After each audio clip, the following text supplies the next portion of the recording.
अध्याय 15 रागानुगा भक्ति।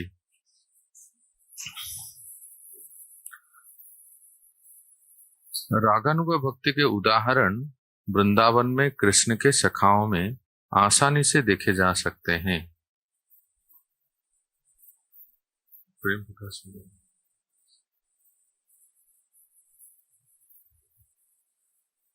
कृष्ण के साथ वृंदावन के वासियों के स्वतःस्फूर्त आचार व्यवहार को रागानुगा कहलाते हैं।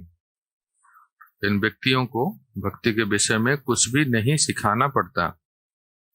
वे पहले से समस्त विधि विधानों में कुशल होते हैं और उन्हें भगवान की रागानुगा भक्ति प्राप्त हो चुकी रहती है। जैसे उदाहरण, कृष्ण के साथ खेलने वाले ग्वाल बालों को उनके साथ खेलना किसी तपस्या या योग के अभ्यास द्वारा नहीं सीखना होता। वे अपने पूर्व जन्मों में समस्त विधि विधानों की परीक्षाएं उत्तीर्ण कर चुके रहते हैं। फलतः उन्हें कृष्ण के प्रिय मित्रों के रूप में उनकी प्रत्यक्ष संगति प्राप्त होती है। उनकी यह स्वतः स्फूर्त मनोवृत्ति रागानुगा भक्ति कहलाती है। तो अभी श्लोक से हम चलते हैं। ये तो एनओडी से हो गया। अभी देखिए श्लोक, जिसके पास ग्रंथ है 338 338 नंबर पेज है।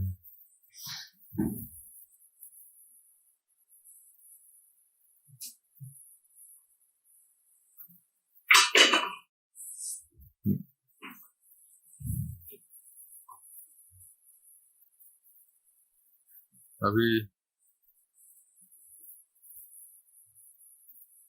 बोर्ड पे देखिए, हरि हरि कृष्ण।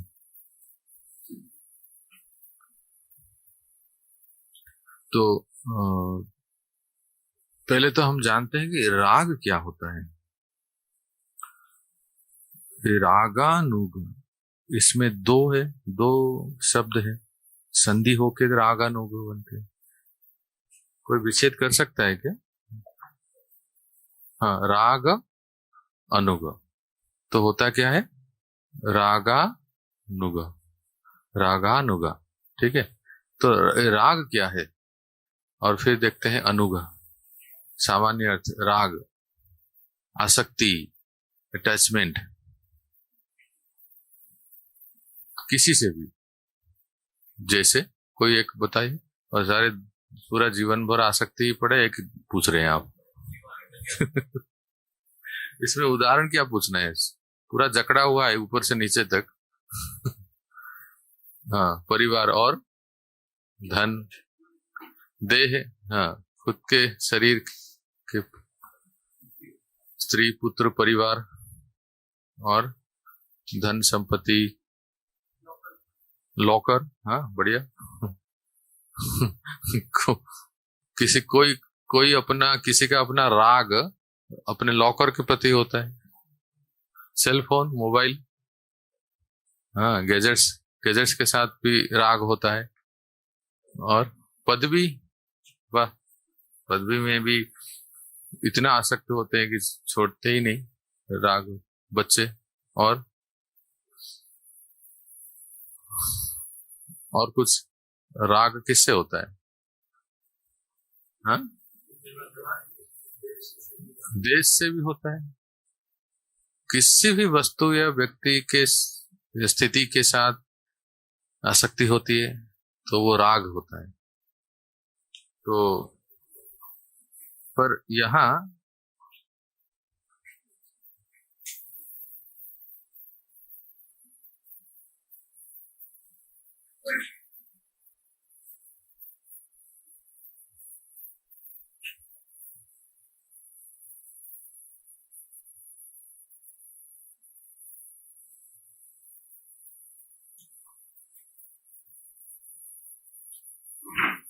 वो आ रहा है कि जैसे हमने बहुत सारे ऑब्जेक्ट देखा जिससे हमारा राग होता है, आसक्ति होता है।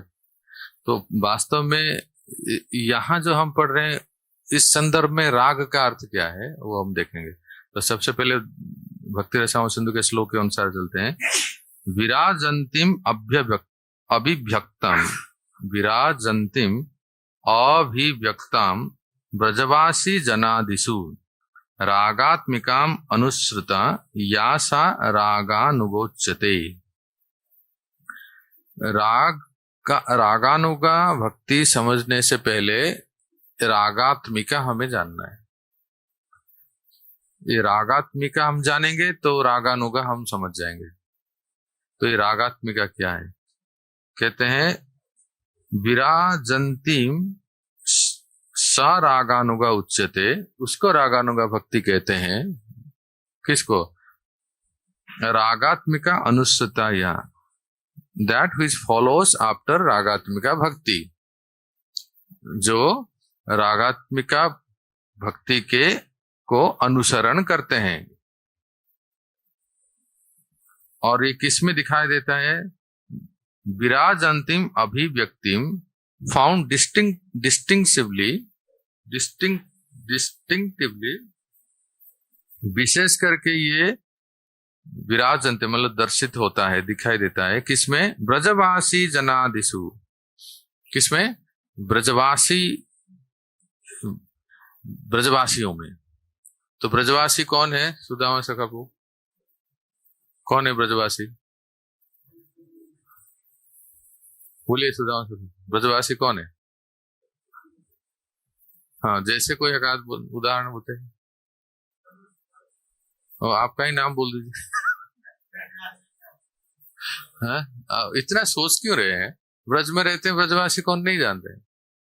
बोलिए संजय प्रभु, रूप रस सिंधु, हु इज ब्रजवासी? Some example. हाँ, तो कौन है नाम तो बताइए। अच्छा, आपने मधुमंगल ब्रजवासी सखा हैं, और गोपियां, और कौन ब्रजवासी है? नंद, और बोलिए। हैं? हाँ, ये सब रूप मंजरी, रति मंजरी ब्रजवासी। कल्याण जी, और कौन है ब्रजवासी?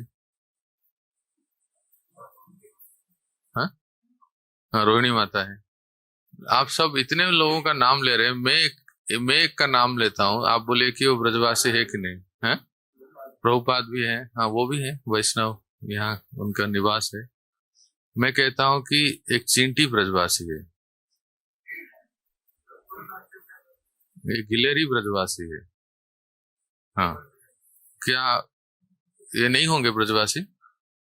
एक बंदर ब्रजवासी है। ये तो आप नहीं बोले अभी तक। सब एकदम माधुर्य भाव में ही है। कोई मंजरी बोल रहा है, कोई गोपी बोल रहा है, कोई सब उसमें ही इतना हाई लेवल में। मैं तो कह रहा हूं कि ये ब्रजवासी हैं। गौशाला में जाके देखते हैं तो जो जितने गाय बैल हैं वो ब्रजवासी हैं। बाहर जाते हैं तो जितने बानर हैं वो भी ब्रजवासी। चींटी, और बोलिए गिलेरी, मेंढक, यहाँ के बकरी, सुकर, कुत्ते, बिल्ली, इस भैंस, ये सब ये ब्रजवासी नहीं होंगे? राजकुमार जी, हाँ, पेड़ पौधे, लता पता, है ना? और को धूल, ब्रज के धूल,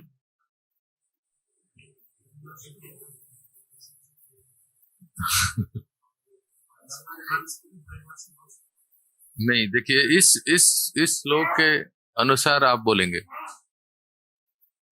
कहते हैं कि जो ब्रज में वास करते हैं और विराजंतीम अभिव्यक्ति, जो कि भगवान के प्रति जिनका स्पॉन्टेनियस अट्रैक्शन है, हिंदी में क्या कहेंगे?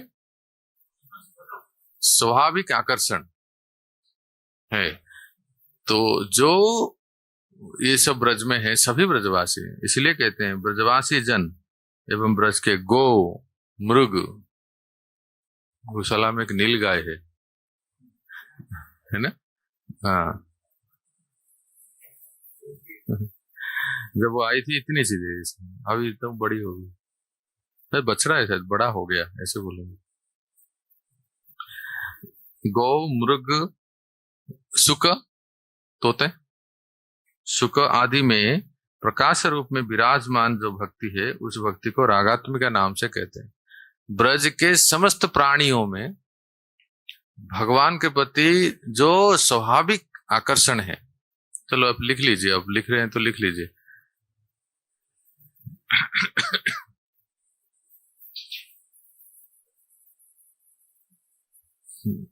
ब्रज के समस्त प्राणियों में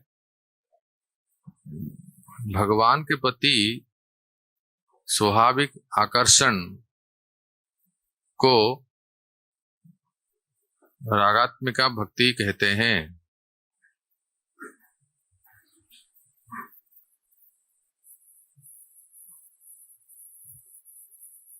तो उसको इंग्लिश में भी कहना पड़ेगा ना, तो इसको ऐसे कहेंगे।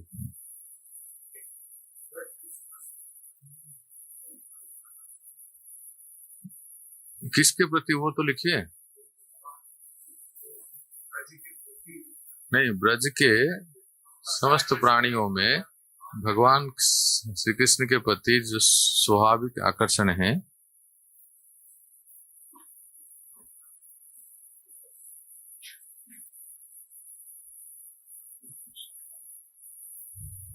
वो है रागात्मिका भक्ति। The spontaneous attraction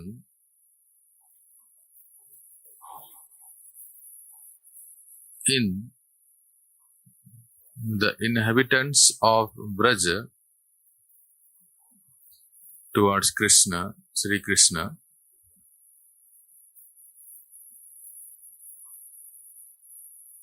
is called रागात्मिका भक्ति।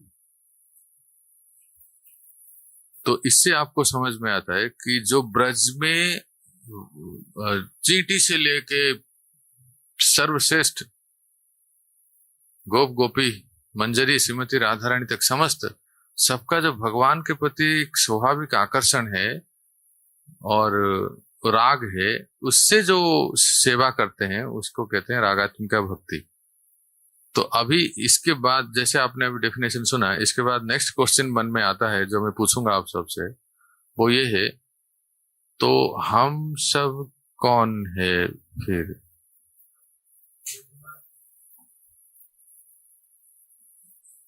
ब्रजवासियों में जो स्वाभाविक आकर्षण है भगवान श्री कृष्ण के प्रति, वो रागात्मिका भक्ति है। तो हम बढ़िया साधकस, और कोई कह रहे हैं रूपानुगा, कोई कह रहे हैं रागानुगा। रागात्मिका भक्ति सामान्य जीव में, लिख लो, इसको भी लिख लो, रागात्मिका भक्ति सामान्य बद्ध जीव में संभव नहीं है। It's not possible to have रागात्मिका भक्ति in conditioned soul. To have रागात्मिका भक्ति in conditioned soul,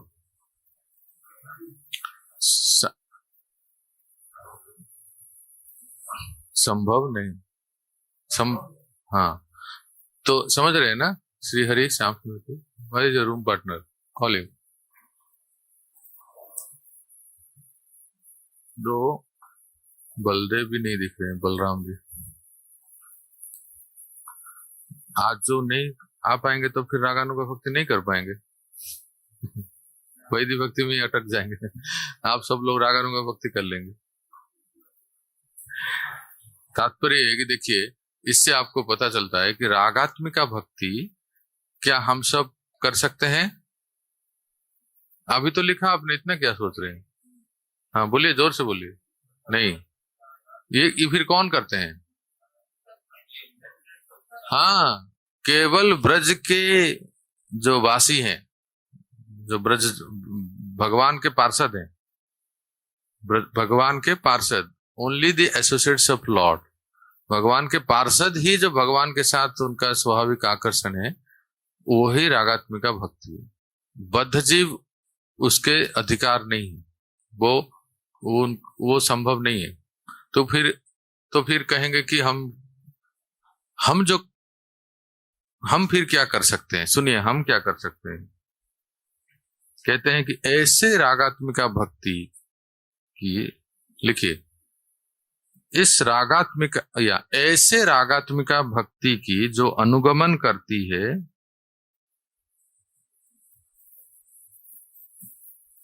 उस भक्ति को रागानुगा कहते हैं। ऐसे रागात्मिका भक्ति की जो अनुगमन करते हैं,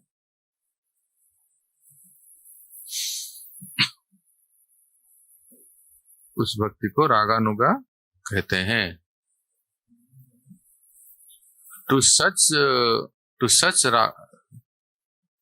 टू सच रागात्मिका भक्ति one who follows is called रागानुगा। ठीक है।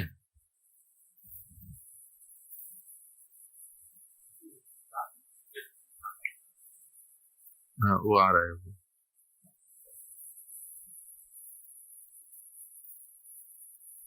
तो अभी इतना क्लियर हो गया ना, रागात्मिका भक्ति किन में दिखता है? ब्रजवासियों में, जो भगवान के पार्षद हैं। सब, चींटी से लेके गिलेरी, बंदर, ग्वाल बाल, गाय बैल, ब्रज में जो, मतलब गोलोक वृंदावन से जो भगवान यहाँ आते हैं गोकुल में, ये सब में जो भक्ति है वो रागात्मिका है। पर ऐसे किसी भी ब्रज के पार्षदों को, जो जैसे हम जैसे साधक जो अनुगमन करते हैं, राग को अनुगमन करते हैं, आप जो कह रहे हैं ना, इसी को राग भक्ति ही कहते हैं। जो अनुगमन करते हैं उसको कहते हैं राग अनुग। तो हम सब जो है रागानुग भक्ति करते हैं या कर सकते हैं।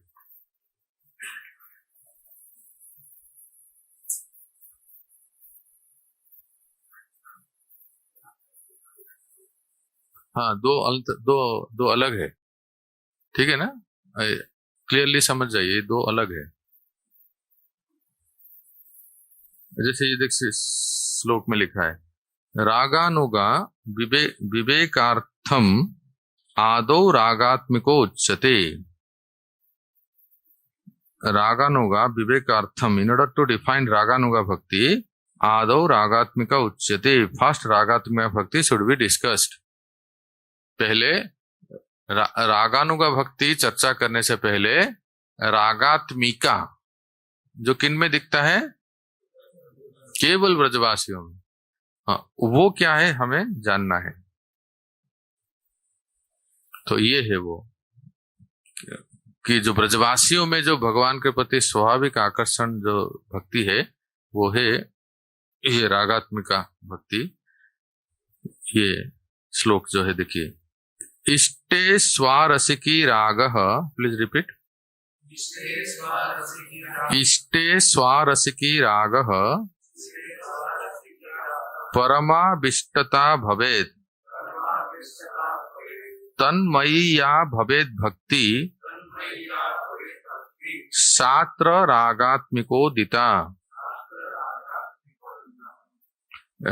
राग भवेत्, राग इज डिफाइंड एज, राग किसको कहते हैं? इष्ट में स्वाभाविक परमाविष्टता। इष्ट में स्वाभाविक, इसको पहले समझ जाइए फिर लिखेंगे आप।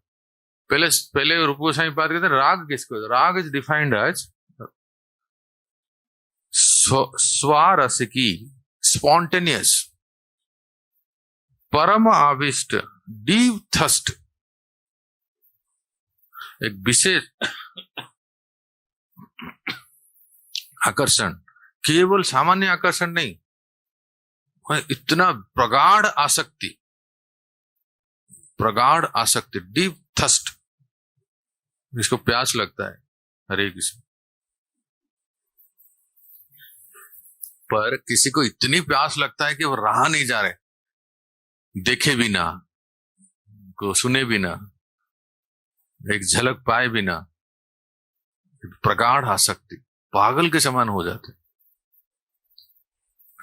तो इष्ट में, इष्ट का अर्थ है हमारे इष्ट श्री कृष्ण है ना।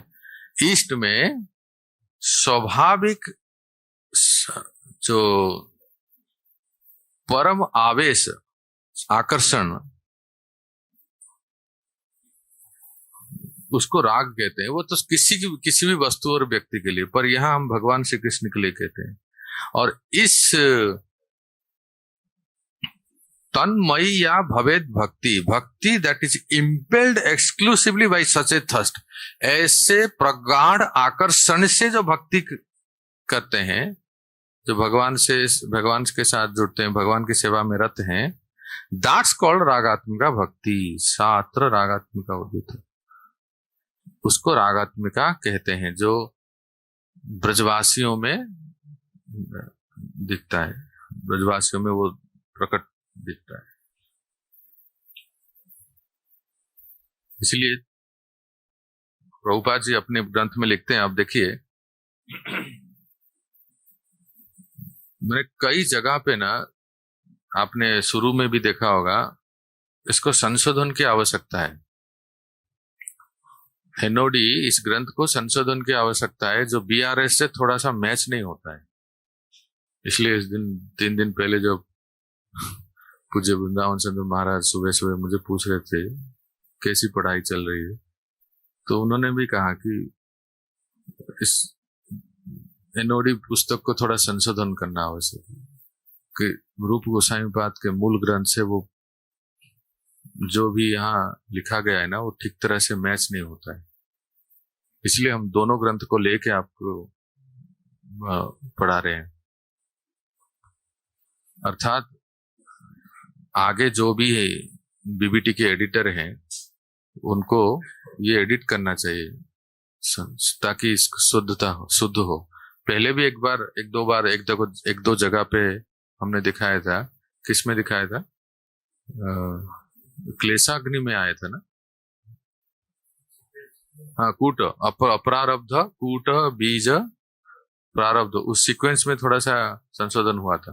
तो आज और एक, हाँ, प्रथम बार जो मिले वो रामकेली में मिले, पर उसमें प्रयागराज लिखा है। तो अभी और एक संशोधन देखिए, सब लोग ग्रंथ देखिए। शील रूप गोस्वामी ने रागानुगा भक्ति की परिभाषा किसी वस्तु के चिंतन में तल्लीन रहते हुए प्रेम की तीव्र इच्छा से युक्त होकर उस वस्तु के लिए स्वतःस्फूर्त आकर्षण के रूप में की है। स्वतःस्फूर्त प्रेम की ऐसी भावना से संपन्न भक्ति रागानुगा भक्ति कहलाती है। तो ये इसमें संशोधन है। क्या है यहाँ जो प्रभुपाद जी के ग्रंथ में लिखा गया है, वो वास्तव में रागात्मिका के लिए है। थोड़ा साइड में नोट कर लीजिए, ग्रंथ में ही लिख लीजिए, रागात्मिका। आप लिखिए, मैं बोलता हूं। क्योंकि देखिए, जैसे श्लोक के अनुसार, आपने श्लोक देख रहे ना, इष्टे स्वारसिके रागा परमा बेष्टिता भवे तन्मय्या भवेत भक्ति सात्र रागात्मिकोदित।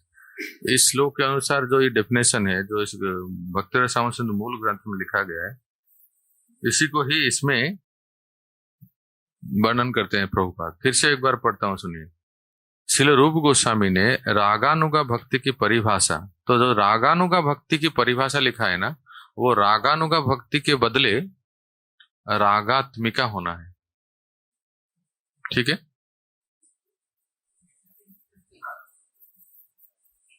सारा नहीं, मैं यही तो कह रहा हूं, धैर्य धारण करें।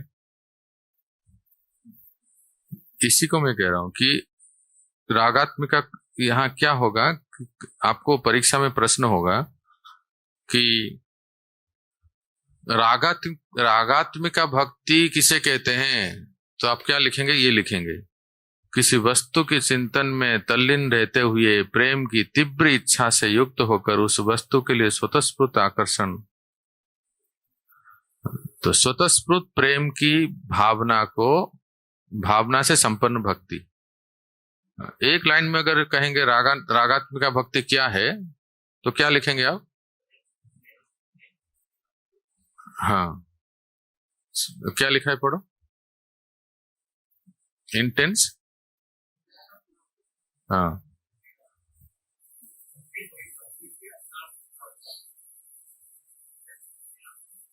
देन नेक्स्ट,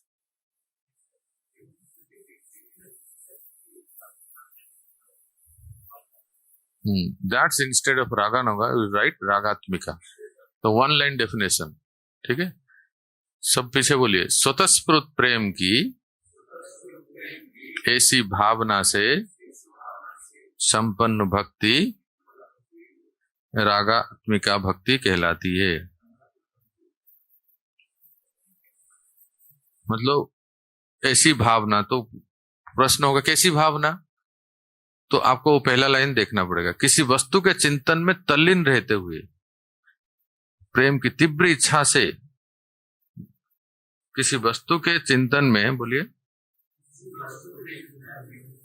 या किसी वस्तु के जगह हम लोग अपने लिए क्या, किसको लेंगे, श्री कृष्ण में, श्री कृष्ण में, श्री कृष्ण के चिंतन में तल्लीन रहते हुए प्रेम की तीव्र इच्छा से युक्त होकर श्री कृष्ण के लिए स्वतः स्फूर्त आकर्षण भक्ति को रागात्मिका भक्ति कहते हैं। तो फिर अभी अभी प्रश्न होगा, फिर रागानुगा किसको कहते हैं? रागानुगा अभी तो लिखा आपने, उससे पहले क्या लिखा है? ब्रजवासी जन क्या क्या लिखा है?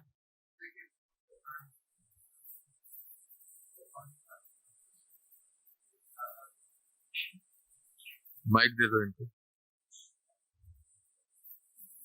हाँ बोलिए, पहले तो बताया लिखने। ब्रज के समस्त प्राणियों में भगवान के प्रति स्वाभाविक आकर्षण होता है, उसे रागानुगा भक्ति कहते हैं। संपूर्ण गलत हो गया। ये रागात्मक क्या कह रहे हैं राजकुमार जी? हाँ, हरि वो, ये जो ब्रजवासी जनों का जो भगवान के प्रति स्वाभाविक आकर्षण है, ये रागात्मिका भक्ति है।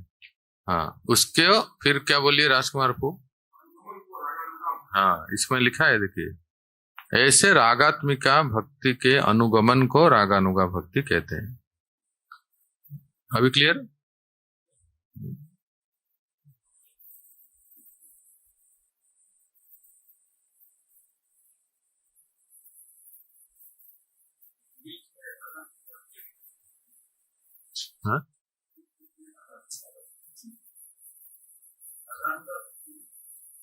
हाँ, instead of raganuga you write ragatmika, that is. So then what is raganuga? No, that is ragatmika. Then what is raganuga? You bolo Kalyan, what is raganuga? हाँ, that's called raganuga.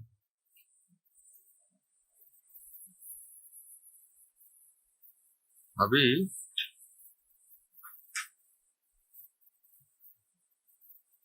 ये दो प्रकार के हैं, लिखिए। रागात्मिका भक्ति स काम रूपा संबंध रूपा चेती भवेद द्विधा। रुकिए, मैं आपको दिखाता हूँ इसमें। ये देखिए, देखो स्क्रीन पे देखिए, लुक एट द स्क्रीन। रस सिंधु प्रभु, write down two types of रागात्मिका भक्ति दो प्रकार से है। क्या क्या है? पहला क्या है? संबंध रूपा, दूसरा है काम रूपा।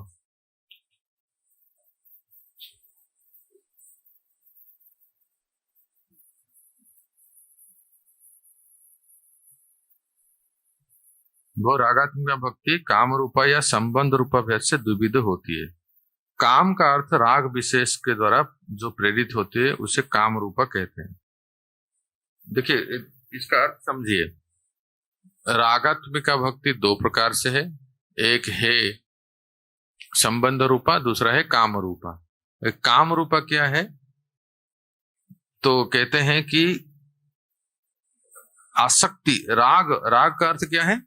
आसक्ति, अटैचमेंट, राग विशेष द्वारा जो प्रेरित होती है उसे काम रूपा कहते हैं, तथा संबंध के द्वारा अर्थात संबंध हेतु राग विशेष के द्वारा जो भक्ति होती है संबंध।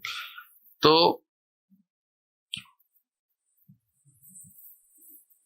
इसको ऐसे कहते हैं, इष्ट के साथ या कृष्ण के साथ कुछ संबंध से जो प्रेम है उसको संबंध रूपा कहते हैं। लिखिए, कृष्ण के साथ किसी संबंध से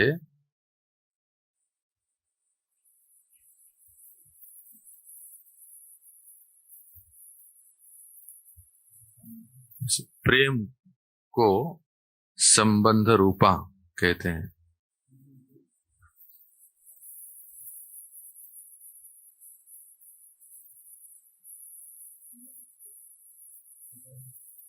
ठीक है, फिर से पढ़िए, नीले को पढ़िए, इनको दीजिए। कृष्ण के साथ किसी संबंध से प्रेम को संबंध रूपा कहते हैं। अब दूसरा लाइन में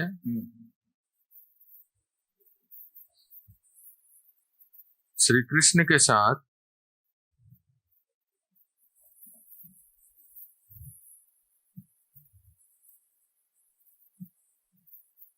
प्रगाढ़ आसक्ति, प्रगाढ़ आसक्ति ब्रैकेट में लिखिए माधुर्य भाव या कांता भाव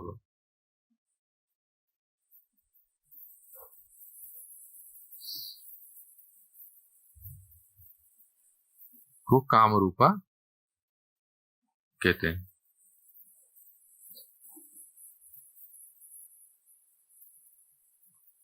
श्री कृष्ण के साथ प्रगाढ़ आसक्ति, माधुर्य भाव या कांता भाव, इसे काम रूपा कहते हैं।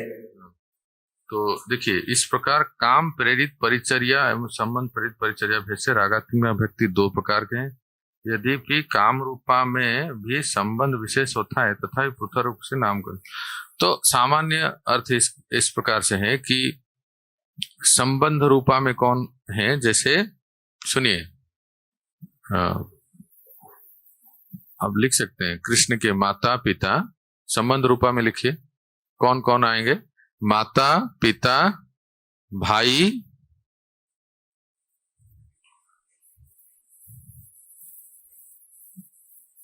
सखा, दास्य।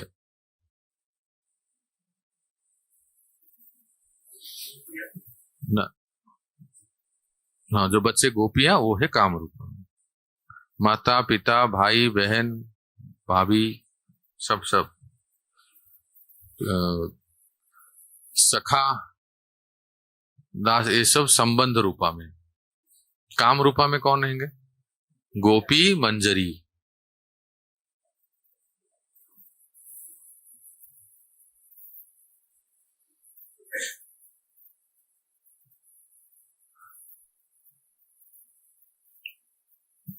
ये कल्याणपुर परियोर।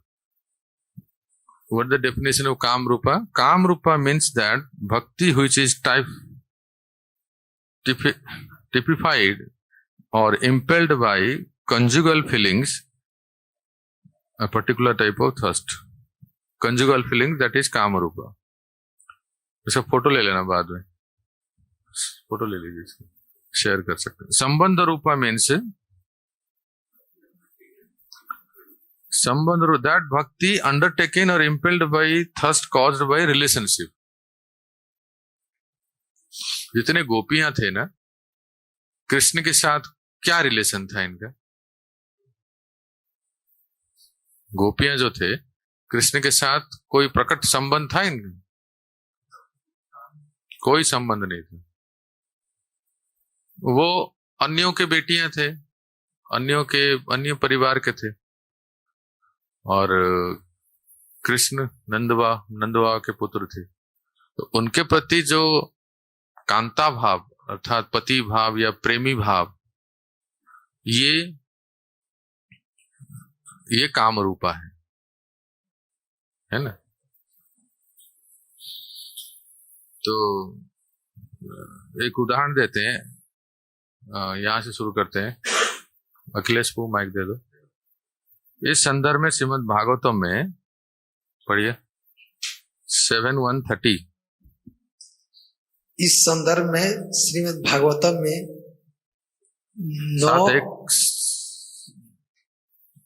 7:130। ये भी हमें बोलना पड़ेगा क्या?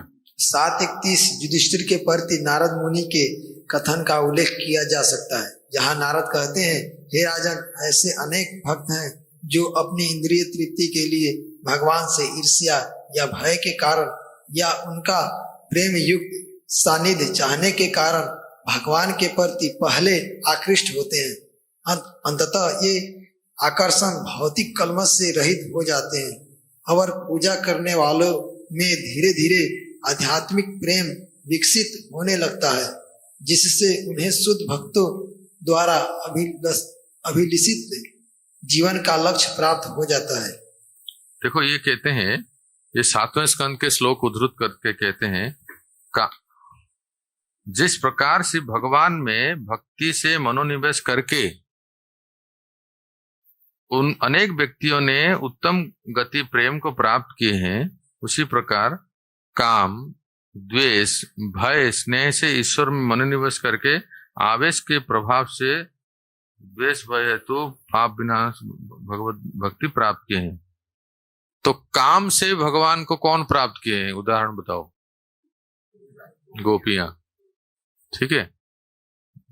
वैसे कुब्जा भी है, पर गोपियों के प्रेम में और कुब्जा के प्रेम में बहुत अंतर है। क्या अंतर है? हाँ? गोपियों का निस्वार्थ प्रेम, वो तत्सुख सुखत्वम, केवल प्रियतम के सुख के लिए। और कुब्जा में स्वार्थ है कि मुझे सुख प्राप्त करना है, पर वो बाद में बदल गए। जैसे कृष्ण के संपर्क में आए तो उनके भाव भी बदल गए। पर काम से गोपियों ने प्राप्त किया। द्वेष से कौन भगवान को प्राप्त किए? एग्जैक्टली, शिशुपाल। बचपन से, जब से बोलना सीखा तब से गाली देना चालू किया। बच्चे, छोटे छोटे बच्चे तोतली बोली बोलते हैं, पापा पापा पापा, तो उसी समय से उसने गाली देना शुरू किया। इतना द्वेष था, द्वेष का मूर्तिमान स्वरूप था। और भगवान के प्रति इतना द्वेष थे। भगवान के प्रति द्वेष हो तो हम लोगों को कोई द्वेष करे तो क्या बड़ी बात है?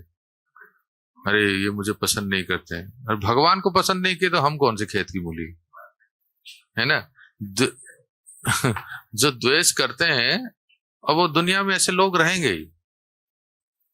आप किसी को कुछ भी ना बोले, कोने में बैठ जाए, मैं तो कुछ को कुछ ना, तो वो उधर क्यों बैठे?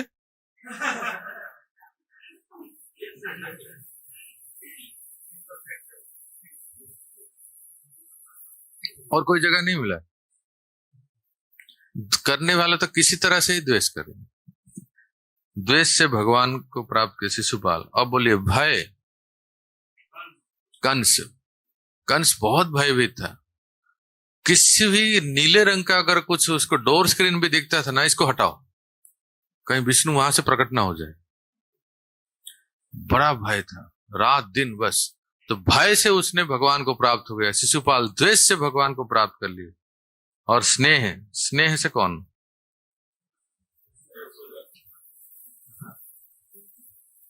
स्नेह से पांडवों का स्नेह था। तो नारद मुनि श्लोक कहते हैं, और वयम कहते हैं हम सब भक्ति से। नारद मुनि कह रहे हैं, नारद मुनि की कैटेगरी में हम लोग आते हैं। तो नारद मुनि कहते हैं हम सब भगवान को कैसे प्राप्त करते हैं? भक्ति से। तो आगे पढ़िए नीलय प्रभु। इंद्रिय आकर्षण के कारण, हरे कृष्ण। इंद्रिय आकर्षण के कारण रागानुग प्रेम का उदाहरण गोपियों को माना जा सकता है। गोपियां तरुणियां हैं और कृष्ण तरुण बालक है। ऊपर से ऐसा लगता है कि यौन काम के आधार पर गोपियां कृष्ण के प्रति आकृष्ट हैं, इसी प्रकार राजा कंस भय के कारण कृष्ण के प्रति आकृष्ट था। कंस कृष्ण से सदैव भयभीत रहता था, क्योंकि यह भविष्यवाणी हो चुकी थी कि उसका भांजा कृष्ण उसका वध करेगा। शिशुपाल भी सदैव कृष्ण से ईर्ष्या करता था। यदुकुल के सारे लोग कृष्ण से पारिवारिक संबंध के कारण उन्हें अपने कुल का सदस्य मानते थे। ये विविध प्रकार के भक्त विभिन्न प्रकार के कृष्ण के प्रति स्वतः स्फूर्त आकर्षण रखते थे, अतः उन्हें जीवन का एक सा वांछित फल प्राप्त होता है। यदुवंशी भी संबंध में स्नेह में आएंगे और पांडव भी आएंगे, है ना। हाँ, तो देखिए यहाँ कहते हैं काम से गोपियों ने भगवान को प्राप्त किया। तो ये क्या काम तो सही नहीं है, इसको कैसे समझेंगे?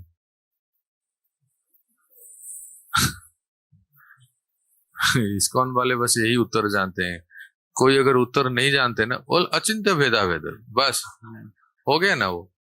प्रभु जी ये लीला तो ऐसा वर्णन है, कल्प भेद, बस यही उत्तर जानते हैं। मार दिया गोली एकदम। उसके बाद तो कोई बोल नहीं, कल्प भेद में हो सकता है। और किसको कुछ आता नहीं तो अचिंत्य भेदाभेद, हम बता नहीं सकते, वो तो अचिंत्य है ना। हाँ बस। और एक अभी बहुत चलता है, किसको कुछ बोलना है ना, कहाँ लिखा है? प्रभुपाद ने लिखा है, अब ढूंढते रहो कहाँ लिखा है। जो कुछ है उनके नाम पे छोड़ देते हैं। प्रभुपाद के नाम पे तोप चला दें तो कोई इसकी हिम्मत है बोल दे सामने? तो नहीं, ऐसा नहीं है। गोपियों ने काम से भगवान को प्राप्त की। यहाँ काम का अर्थ क्या है बोलो? प्रेम। हाँ, पूज्य गुरु महाराज इसको बहुत अच्छी तरह से समझाते हैं। क्या कहते हैं? प्रेमैव गोप्य रम्याणाम कामम इति अगमं प्रथा। इसे याद रखना चाहिए, जैसे हमने कहा है, याद करके बोलो। कोई कहे कि भाई यहाँ गोपियां तो काम से भगवान को प्राप्त किए, तो काम वासना क्या क्या बुराई है? काम वासना करेंगे तो लस्ट नहीं, ये काम जो यहाँ बताया गया वो ये भौतिक काम नहीं है। लिखिए, अगर किसको लिखना चाहिए तो प्रेमैव गोप्य रम्याणाम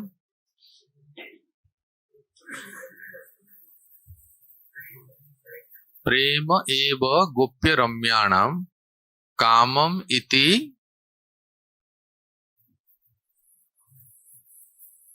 अगमं प्रथा या आगमं प्रथा, या उसको अभिधीयते भी कहते हैं। अभिधीयते या ऐसे कहा जाता है। तो ये आपकी परीक्षा के लिए मैं नहीं कह रहा हूं, ये एक्स्ट्रा नॉलेज है। लोग किसी को बताने के लिए, भाई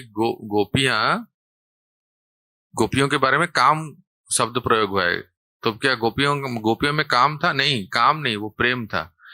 तो ग्रंथ विद्वानों ने काम शब्द को, प्रेम को ही काम के रूप में वर्णन किया है।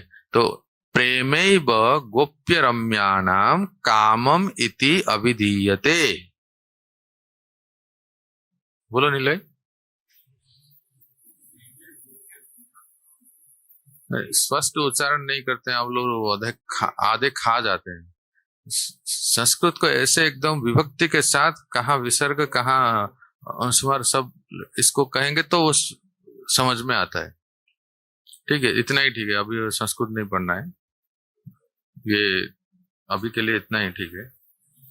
कृष्ण के प्रति, ठीक है श्रीमाधव, आप अगर कई बार मैं सुना हूं, महाराज जी के प्रवचन सुनोगे तो उसमें बहुत सुंदर व्याख्या करते। वास्तव में काम कहते किसको है? शास्त्रकारों ने इसी को प्रेम, गोपियों का विशुद्ध प्रेम, परिशुद्ध प्रेम को ही काम के रूप में वर्णन किया है।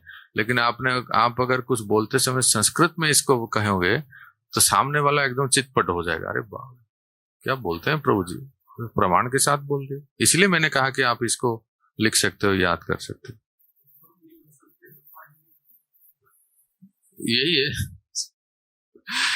कि विद्वानों ने, शास्त्रकारों ने गोपियों के विशुद्ध प्रेम को काम से अभिहित किए हैं, काम के तरह वर्णन किए हैं। कृष्ण के प्रति गोपियों का आकर्षण तथा कृष्ण के प्रति गोपियों का आकर्षण तथा यदुवंश के सदस्यों का स्नेह है, दोनों ही स्वतःस्फूर्त या रागानुगा माने जाते हैं। सुनिए लाइन, देखिए किताब देखिए। सो कृष्ण के प्रति गोपियों का आकर्षण और यदुवंश के सदस्यों का स्नेह दोनों ही स्वतःस्फूर्त या रागानुगा माने जाते हैं। यही तो समस्या होती है यार, ये रागात्मिका है ना। देख रहे हैं ना, कृष्ण के प्रति गोपियों का आकर्षण और यदुवंश के सदस्यों का स्नेह दोनों ही ये रागात्मिका है। क्योंकि आप समझ रहे हैं ना, सुनिए श्लोक के अनुसार ये रागात्मिका कृष्ण के पार्षदों में ही है। फिर से बोलूं, कृष्ण के पार्षदों में ही है, वो है रागात्मिका। उनको जो अनुगमन करते हैं, उनको जो फॉलो करते हैं, जैसे हम साधक, उनको कहते हैं रागानुगा। क्लियर? किंतु कृष्ण के प्रति कंस का भय से जनित आकर्षण शिशुपाल दोष ये सब हो गया। ये समझने में कठिनाई हो सकती है कि गोपियों का तथा कंस के दोनों एक ही लक्ष्य प्राप्त हुआ, जबकि कंस तथा शिशुपाल का मनोभाव, ये सब आप पढ़ लीजिए बाद में। अब चलते हैं नेक्स्ट पेज। शील रूप गोस्वामी निर्विशेषवादियों तथा सगुणवादियों की पृथक पृथक उपलब्धियों को बतलाना चाहते हैं। पढ़िए तो। शील रूप गोस्वामी निर्विशेषवादियों तथा सगुणवादियों की पृथक पृथक उपलब्धियों को बतलाना चाहते हैं। सब लोग ध्यान से सुने, क्योंकि मैं अभी तुरंत पूछूंगा ये पैराग्राफ कंप्लीट होने के बाद क्या लिखा है इसमें आपको बताना है। सामान्यतया जो लोग निर्विशेषवादी है और भगवान के प्रति शत्रु भाव रखते हैं, यदि वे आध्यात्मिक सिद्धि प्राप्त कर लेते हैं तो उन्हें केवल निराकार ब्रह्म तक ही पहुंचने दिया जाता है। निर्विशेषवादी विचारक एक प्रकार से भगवान के शत्रुवत है, क्योंकि भगवान के कट्टर शत्रु तथा निर्विशेषवादियों दोनों को ब्रह्म ज्योति में ही प्रविष्ट होने दिया जाता है। इसलिए यह समझा जाता है कि दोनों एक ही श्रेणी में आते हैं, और वास्तव में निर्विशेषवादी ईश्वर के शत्रु होते हैं, क्योंकि वे ईश्वर के अद्वितीय ऐश्वर्य को फूटी आंखों भी देख नहीं सकते। वे अपने को भगवान के ही समक्ष रखने का प्रयास करते हैं। ये उनके द्वेष भाव के कारण है। श्री चैतन्य महाप्रभु ने इन निर्विशेषवादियों को ईश्वर का अपराधी घोषित किया है, किंतु भगवान इतने दयालु है कि वे अपने इन शत्रुओं को भी आध्यात्मिक जगत में आने और निर्विशेष ब्रह्म ज्योति में रहते रहने की अनुमति प्रदान करते हैं। क्या समझ में आया बताओ? बताइए, कोई भी बताइए, कितना भी, जो भी समझ में आता है। हाँ, बहुत अच्छी बात है। जो निर्विशेषवादी हैं वो कृष्ण से ईर्ष्या करते हैं, और क्या, फिर भी वो भगवान के ऊपर दया दिखाते हैं। तो क्या करते हैं और बताइए। बोलिए।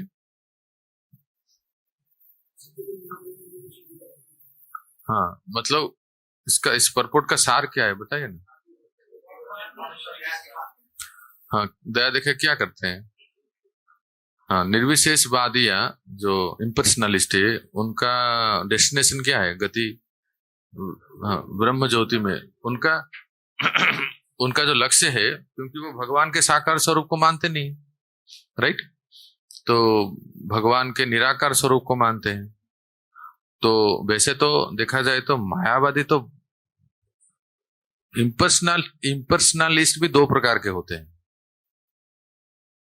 एक तो ये है कि जो हम कहते हैं कि जो भगवान के आकार को नहीं मानते हैं। हरि हरि, सब लोग सुनिए अभी मायावाद फिलोसफी।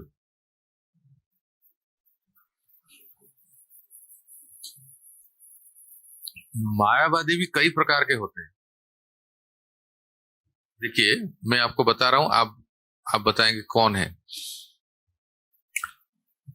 भगवान का कोई आकार नहीं है, भगवान का कोई स्वरूप नहीं है। भगवान जो आप भगवान कहते हैं वो निराकार निर्विशेष चिन्ह मात्र सत्ता, इसको क्या कहेंगे? ऐसे लोगों को क्या कहेंगे? ठीक है, जो निराकारवाद है। ठीक है, और एक वाक्य बोलता हूं, सुनिए। हाँ, भगवान एक सर्वत्र व्याप्त सत्ता है। वो कभी कभी इस धरती पे आते हैं, किसी शरीर में आते हैं, मनुष्य शरीर में आते हैं। तो जब मनुष्य शरीर में आते हैं, किसी माता पिता के गर्भ से जन्म लेते हैं, मनुष्य शरीर में आते हैं, तो मनुष्य जैसा है। ये कौन लोग हैं? है? ये भी मायावादी है, ये भी मायावादी है। क्योंकि गीता में कहते हैं अवजानान्ति माम मूढ़ मानुषम तनुमाश्रितम, ये इन्हीं के बारे में कहते हैं भगवान गीता में। ये मूर्ख लोग जो है ना, मुझे क्या सोचते हैं कि मैं मनुष्य शरीर धारण किया हूं, किसी माँ के गर्भ से, देवकी या कौशल्या के गर्भ से जन्म लिया हूं, इसलिए मैं भी साधारण मनुष्य हूं। सिंपल टर्म में ये दो प्रकार के मायावादी समझ में आ गया सुदामा सखा को, इसको जानना चाहिए। वो लोग ये कहते हैं to think the supreme absolute truth has no form is impersonalism. To think that the supreme absolute truth has taken a form of a normal human being is also impersonalist. Clear? वो परम सत्य को साधारण मनुष्य की तरह जानते हैं, कोई विशेष नहीं।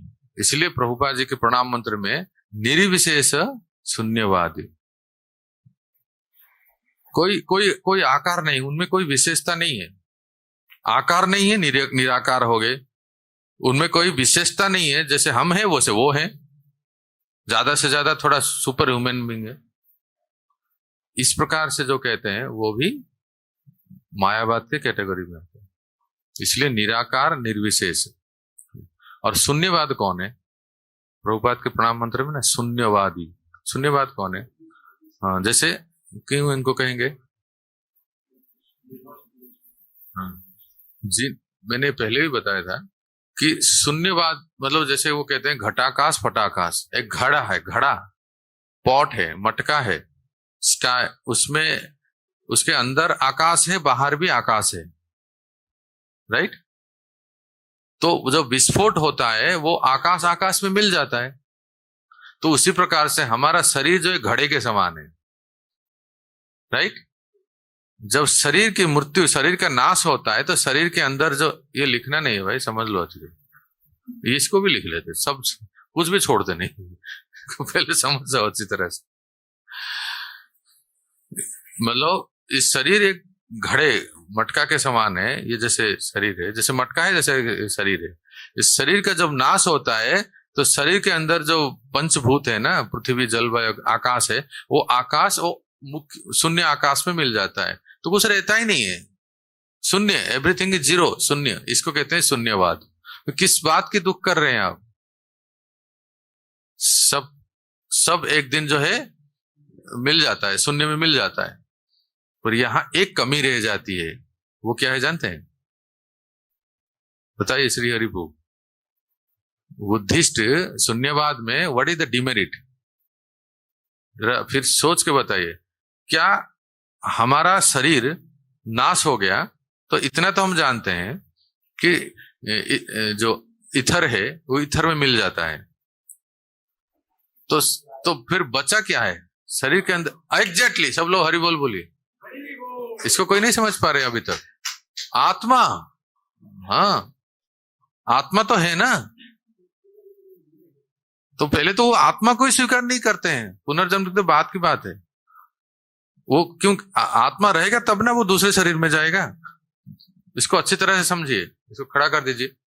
शून्य में चले गए वो, स्टैंड अप।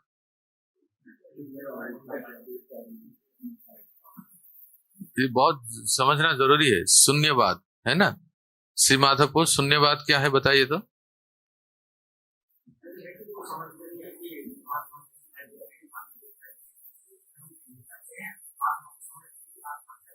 हाँ, आत्मा के अस्तित्व को स्वीकार नहीं करते हैं।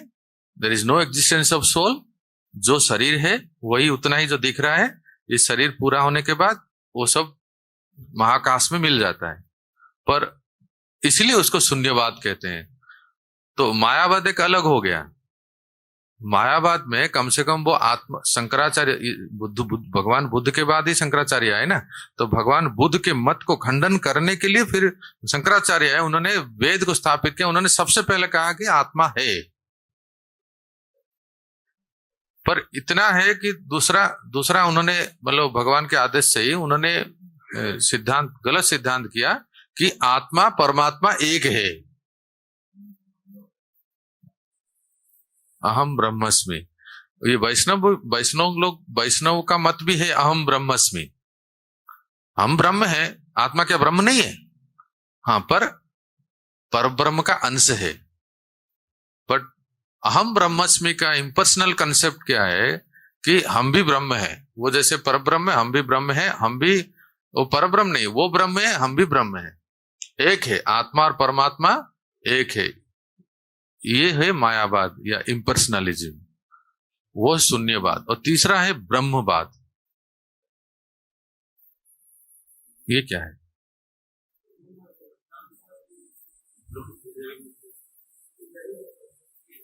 ब्रह्मवादी एक हो गया, मायावादी दूसरा हो गया, शून्यवादी और तीसरा है ब्रह्मवादी। ये क्या है?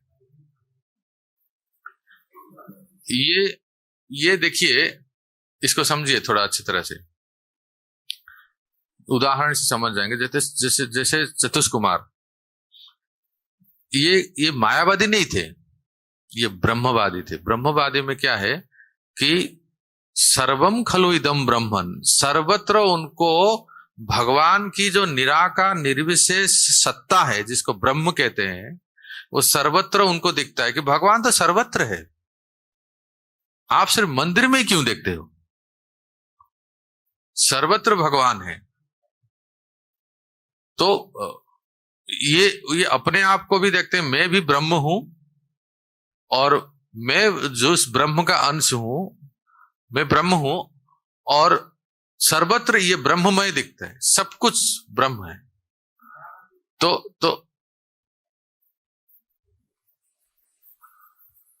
कभी भी बीच में ब्रेक नहीं लगाना है, ध्यान रखिए। तो जैसे चतुष कुमार या सुखदेव गोस्वामी पहले जैसे थे, आजकल ये मिलते नहीं है, कोई है ही नहीं। सभी मायावादी भरे हुए हैं, ब्रह्मवादी कोई है ही नहीं। ब्रह्मवादी इज बेटर देन मायावादी। कम से कम इतना तो है कि उनको ज्ञान नहीं है कि परम सत्य कोई है। मायावादियों को ज्ञान है कि परम सत्य है, पर उसके स्वरूप को नहीं मानते हैं और उसको सबसे बड़ा, उससे भी बड़ा जघन्य अपराध करते हैं कि परम सत्य को साधारण बच्चा मानते हैं, साधारण मनुष्य मानते हैं, लकड़ी या मार्बल का या दारू का या किसी धातु का मानते हैं, निर्मित ऐसे मानते हैं। पर ब्रह्मवादी are innocent, they are not offender. Try to understand. ब्रह्मवादी अपराधी नहीं है, वो उनको ज्ञात नहीं है। इसका उदाहरण है चतुष कुमार। उनको सर्वत्र भगवान के निर्विशेष सत्ता ही दिखता है, तो सर्वत्र भगवान की सत्ता। पर उनको अगर किसी वैष्णव का संग मिल जाए या भगवान का संग मिलता है, तो उन्होंने कहा, अरे मैं जिसको ये मान रहा था कि निराकार निर्विशेष चिन्ह मात्र सत्ता, पर वो ऐसे नहीं है। वो एक बहुत सुंदर सांवले साकार स्वरूप है, जिनकी अंग कांति से ये निराकार निर्विशेष सत्ता प्रकट होते हैं। ये ज्ञान जब उनको हो जाए, किसी भी संघ से, कोई वैष्णव के संग, या जैसे चतुष कुमार स्वयं गए, उससे पहले कभी उन्होंने भगवान विष्णु को नहीं देखा था। वो जानते थे भगवान मतलब जो सर्वत्र व्याप्त हैं, जिनका कोई आकार और कोई विशेष कोई ये सब नहीं है।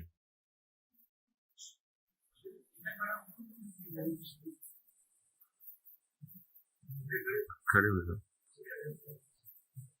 तो फिर वो जैसे सुखदेव गोस्वामी भी इस तरह से जैसे श्लोक सुने और अरे इतना सुंदर रूप बरहा पीर नटवर वपु कर्णयो कर्णिकारम, ये सब सुने, अहो बकीयम स्तन काल, ये सब सुनने के बाद सुखदेव गोस्वामी ऐसा भी कोई व्यक्ति है क्या, तो आकर्षित हो गए।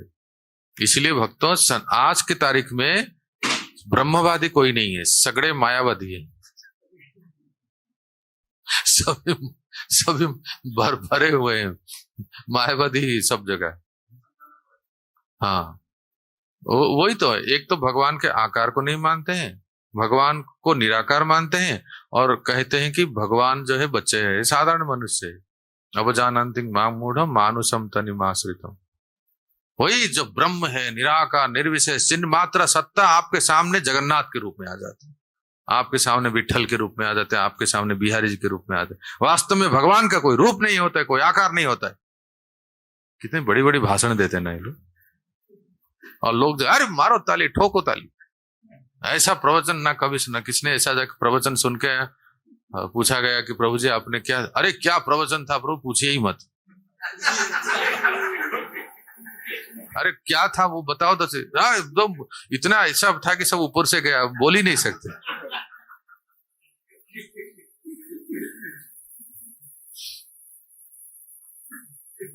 तो ये इसलिए मैं कह रहा हूं कि यहाँ जो भगवान के निराकार स्वरूप को फॉलो करते हैं, उनको स्मरण करते हैं, उनकी ध्यान करते हैं, वो लोग निर्विशेष ब्रह्म ज्योति में जाते हैं। इतना क्लेशाधिकतरस्तेषाम, अगेन गीता, क्लेशाधिकतरस्तेषाम अव्यक्तासक्त चेतसाम अव्यक्ता ही गतिर दुखम देहो बाधुर वाप्यते। भगवान कहते हैं गीता में, ये जो the path of impersonalism is very extremely difficult. ज्ञान मार्ग में भगवान के निराकार निर्विशेष को मानना बहुत कठिन है, कठोर तपस्या करना पड़ता है, ज्ञान का अनुशीलन करना पड़ता है, और क्या न जाने क्या क्या व्रत रखना पड़ता है, बहुत कष्ट साध्य है। कोई वहां प्रसाद नहीं लेता है, एक भी निर्विशेषवादी महाप्रसाद गोविंद नहीं बोलते हैं। मतलब इतने कठोर, ऐसा तो कर ही नहीं सकते हम में से कोई। पता नहीं क्या क्या वो, मतलब कहने का अर्थ है कि बहुत कठोर है जो हम लोग कर ही नहीं सकते। तो इन लोगों का गति क्या होती है, निर्विशेष ब्रह्म ज्योति में जाते हैं, जो कि राक्षसों का गति होता है।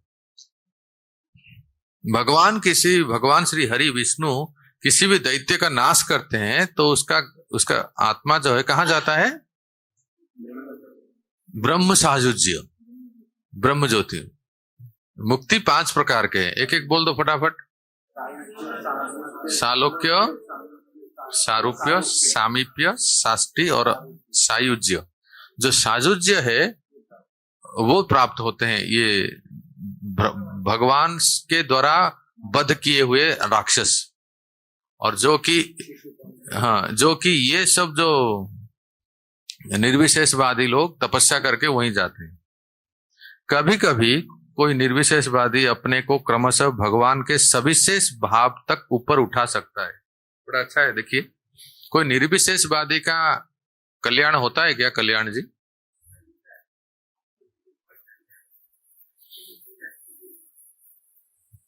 कभी कभी कोई निर्विशेषवादी अपने को क्रमशः भगवान के सविशेष भाव तक ऊपर उठा सकता है। इसकी पुष्टि भगवत गीता में, जो वास्तव में ज्ञानी है वो अनेक जन्मों मरणों के बाद मेरी शरण में आता है। कौन सा श्लोक है? बहुनाम जन्मनाम अन्ते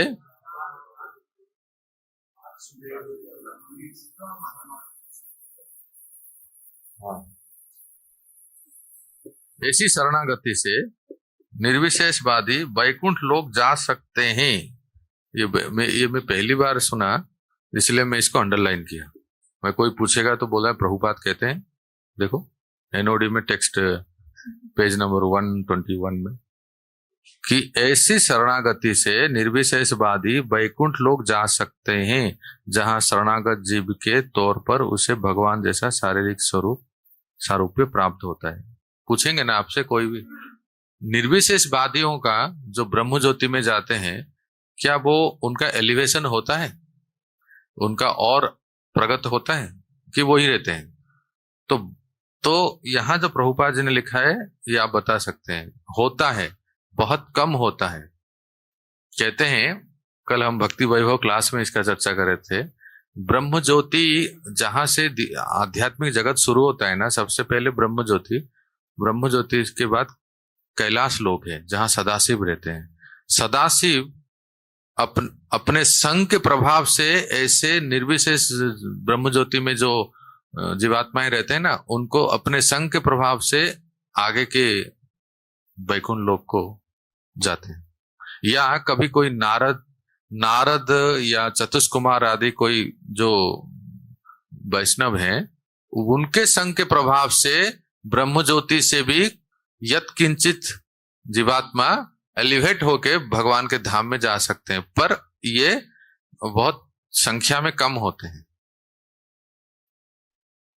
और प्रायतः वही अनादि बहुत समय तक वहीं रहते हैं, बहुत काल तक निर्विशेष जो ब्रह्म ज्योति में रहते हैं।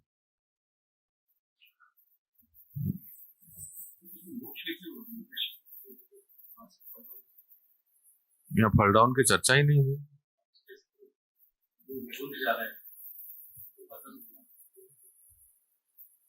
पतन, आध्यात्मिक जगत से पतन क्यों होगा?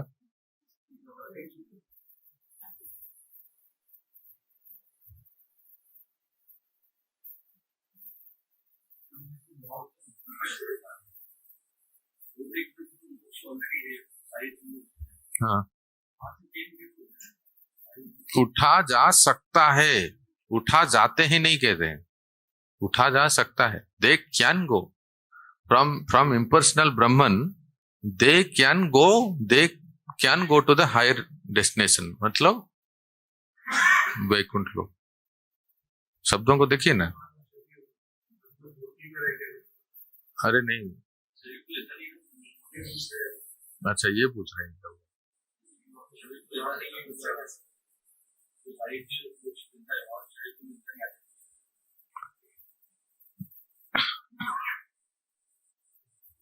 जीवात्मा अपने स्वरूप को प्राप्त कर लेता है। शरीर और आत्मा में अंतर यहाँ है ना, वहां तो नहीं है ना। शरीर और आत्मा में अंतर आध्यात्मिक जगत में नहीं है। जो आत्मा है वही शरीर है। तो ऐसी शरणागति से निर्विशेषवादी वैकुंठ लोग जा सकते हैं जहां शरणागत जीव के तौर पर उसे भगवान जैसा शारीरिक स्वरूप प्राप्त होता है। ब्रह्मांड पुराण में कहा गया है, जिन लोगों की भौतिक कल्मश से मुक्ति हो चुकी है, जो असुर हैं और जिनका वध भगवान द्वारा होता है, वे ब्रह्म भाव में तल्लीन होकर ब्रह्म ज्योति के आकाश में वास करते हैं। यह आध्यात्मिक आकाश भौतिक आकाश से बहुत आगे है। और आगे पढ़िए, मिले वो। हरे कृष्ण। इसकी पुष्टि भगवत गीता द्वारा भी होती है, जिसमें कहा गया है कि इस भौतिक आकाश से परे अन्य नित्य आकाश है। इस ब्रह्म ज्योति में शत्रुओं तथा निर्विशेषवादियों को प्रवेश होने दिया जा सकता है, किंतु कृष्ण के भक्त सीधे वैकुंठ लोग जाते हैं। चूंकि शुद्ध भक्तों में भगवान के प्रति रागानुरक्त प्रेम विकसित रहता है, अतः उन्हें भगवान के सानिध्य में आध्यात्मिक आनंद का भोग करने के लिए वैकुंठ में प्रवेश करने दिया जाता है। आगे विवेक को पढ़ेंगे 10:27। ये वेद स्तुति है, वेद स्तुति एक है श्रीमद् भागवतम में, पढ़िए। श्रीमद् भागवतम में 10:87-23 साक्षात वेद भगवान को इस प्रकार संबोधित करते हैं, हे प्रभु, योगी जन आपके अंतर्यामी स्वरूप का ध्यान करते हैं, अतः वे निर्विशेष ब्रह्म ज्योति में तलीन होने की आध्यात्मिक सिद्धि प्राप्त करते हैं। जो लोग आपको शत्रु मानते हैं, वे बिना ध्यान किए ही वही सिद्धि पाते हैं। आपके सर्प जैसे हाथों का आलिंगन करने वाली तथा काम वासना से पूरित गोपियों ने भी वही सिद्धि प्राप्त की। यहाँ तक हमारा प्रश्न, हम वैदिक ज्ञान के विभिन्न अंगों के अधिपति देवता स्वरूप गोपियों का ही अनुसरण करते हैं। इस प्रकार हम उसी सिद्धि को प्राप्त करने की आशा करते हैं। उसी सिद्धि के संदर्भ में हमें सूर्य तथा सूर्य प्रकाश के दृष्टांत को ध्यान में रखना होगा। जो निर्विशेषवादी हैं वे सूर्य प्रकाशवत ब्रह्म ज्योति में तल्लीन होते हैं, किंतु जो भगवत प्रेम में मग्न रहते हैं वे भगवत धाम गोलोक वृंदावन में प्रवेश करते हैं। तो सूर्य तथा सूर्य प्रकाश, जो निर्विशेषवादी हैं वे सूर्य प्रकाशवत ब्रह्म ज्योति में तल्लीन होते हैं। जो भगवत प्रेम में मग्न रहते हैं, इनको दे दीजिए मैं, वे भगवत धाम गोलोक वृंदावन में प्रवेश करते हैं। आगे गोपियों की काम वासना, गोपियों की काम वासना किसी प्रकार की भौतिक काम वासना से सूचक नहीं है। श्रील रूप गोस्वामी बतलाते हैं कि यह काम वासना भक्त की कृष्ण से संगति के विशेष प्रवृत्ति की सूचक है। प्रत्येक भक्त के सिद्धावस्था प्राप्त होने पर कृष्ण के प्रति रागात्मक आकर्षण उत्पन्न होता है। कभी कभी यह आकर्षण भक्त की काम वासना कहलाता है। यह वासना भक्त द्वारा विशेष स्थिति में भगवान की सेवा करने की अत्यधिक आकांक्षा होती है। ऐसी आकांक्षा भगवान से भोग करने की आकांक्षा लग सकती है, किंतु यह वस्तुतः उस स्थिति में भगवान की सेवा करने का ही प्रयास होता है। उदाहरणार्थ, कोई भक्त भगवान से ग्वाल सखा के रूप में सानिध्य प्राप्त करने के लिए आकांक्षित हो सकता है। तब वह चारागृह में गायों की देखरेख में सहायक बनकर भगवान की सेवा करना चाहेगा। इससे ऐसा लगेगा कि वह भगवान के सानिध्य को भोगने का इच्छुक है, किंतु वस्तुतः यह रागानुग प्रेम है, जिससे वह दिव्य गायों की देखरेख में उनकी सेवा करना चाहता है। क्या समझे? जो लोग गौशाला में रहते हैं वो सब यही होंगे। यहाँ लिखा है ना, कोई भक्त है, उदाहरण देते हैं कि उनके मन में है कि मैं गायों की सेवा करूं, गौओं के साथ रहूं, ग्वाल सखा के रूप में सानिध्य प्राप्त करने की इच्छा है, तो वो चरगाह में गायों की देखरेख में सहायक बनकर भगवान की सेवा करना चाहेगा। वो ग्वाल वाल बनेंगे, है ना, गोबर उठाएंगे, गाय के दूध, ये सब नहीं सेवा है। दूध दोना, गोबर उठाना, ये सब अगर यही नहीं सीखे, यहाँ नहीं सीखेंगे तो वहां एंट्री नहीं है।